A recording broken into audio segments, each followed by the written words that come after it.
In today's video, I'm going to show you how to navigate the Whop platform and request a refund quickly and efficiently. Knowing how to handle refunds is a must-have skill for every smart online shopper, so let's go through the process step by step. First things first, open the Whop app or website on your device. This is your starting point. Once you're on the home page, take a look on the left side of your screen. You'll see the menu there. Click on it, and you'll notice a list of options popping up. From this list, you should focus on the section that's labeled Links. Hover over Links, and a drop-down list will appear.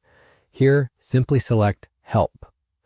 Now, once you've clicked on Help, you're going to be redirected to a support page. This page covers various topics, including our main focus today, refunds. What you want to do here is scroll down the page until you find the section that deals specifically with requesting a refund. Go ahead and click on it to open up the full set of instructions.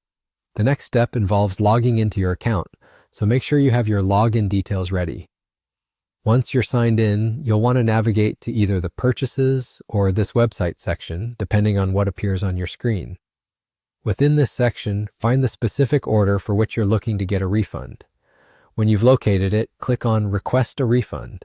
What you'll see next is a new page or window that opens up with detailed steps. Follow these steps carefully.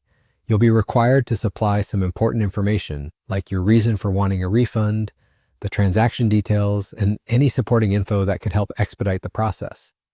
Remember, the more accurate and thorough you are with this information, the quicker your resolution will likely be. Once you've filled in all the necessary details, go ahead and hit Submit. At this stage, your job is essentially done. Now, you play the waiting game while the Whop team reviews your request. After they've processed it, expect to receive an update regarding the status of your refund. And there you have it. You've successfully learned how to request a refund on the Whop platform. It's all about being detailed, organized, and following each step with care to avoid any possible delays. Thanks for tuning in, and I hope this tutorial helps you master your online shopping experience. If you found this video helpful, remember to hit the like button, subscribe to this channel, and click the bell icon to stay updated with new uploads.